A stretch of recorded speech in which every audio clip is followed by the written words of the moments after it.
Thank you for joining me as I walk you through the Monochromatic sea nettle jellyfish template designed by Behnke.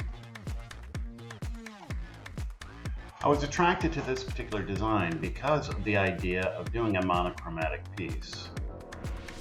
Doing a piece of art in all clear glass has always been a project of mine I've always wanted to try.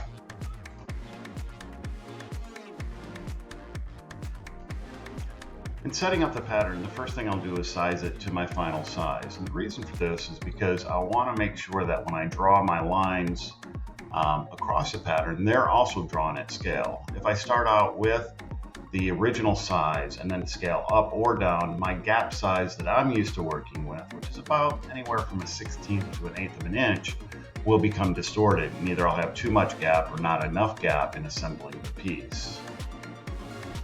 I wanted to showcase the main body of the sea nettle jellyfish in iridescent glass.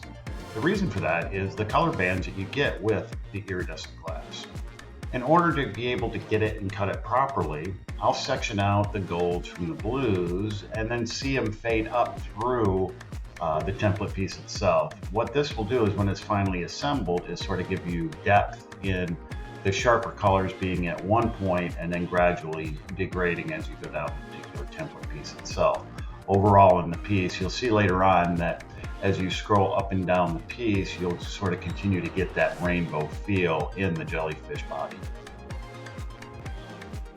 I felt that this antique piece of Baroque spectrum glass would make the perfect texture for the jellyfish's sea nettles. Using blue chip glass, I felt this would be the perfect backdrop to the jellyfish. What I wanted to be careful of was making sure that I laid the pieces out in an orientation that would allow, in a final state, those textures to flow from piece to piece. So for the inner and outer borders, I decided to go with a rainwater for the outer border and then a simple granite roll for the inner border to differentiate the two styles of glass. Throughout the soldering of this piece, I wanted to ensure I didn't introduce any water whatsoever that would form oxidation.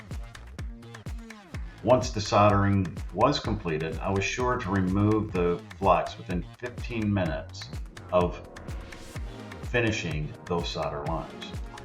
I found that the application with copper patina a little bit different than black, where you'll generally either spray the patina onto the solder or pour it directly on there and scrub it in. With copper, I'll apply it to a cloth and actually polish it to a nice copper color. For the framing of this piece, I chose a monkey pod hardwood.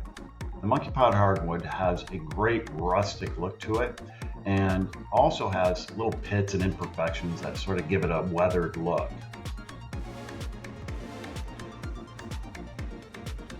I'll finish the frame by sanding it to a nice 320 grit, applying a linseed oil to it, and then waxing it to a nice polish. This will give the piece a great natural look. In the theme of monochromatic, I felt this was better to go than applying any sort of stain or any sort of color to the actual piece.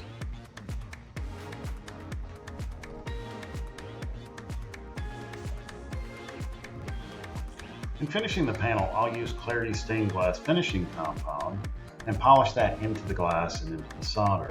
What I want to be careful of is still not to introduce any water at this point, only because, again, I really worry about the oxidation that occurs with copper patina. It seems to happen more quickly than it does with any other patina out there.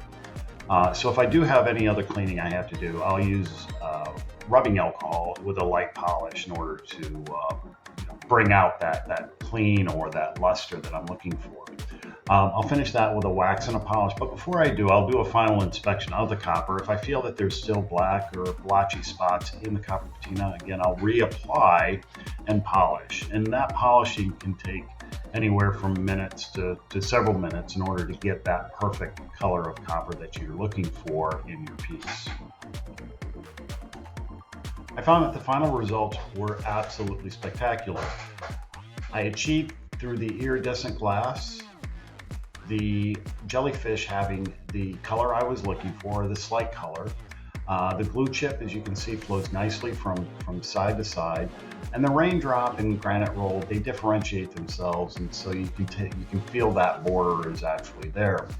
Although not able to see it in the video itself, the sea nettle also in clear light will stand out with its textures, line textures from the Barat glass. As one of my now favorites, this will make my Behnke gallery wall.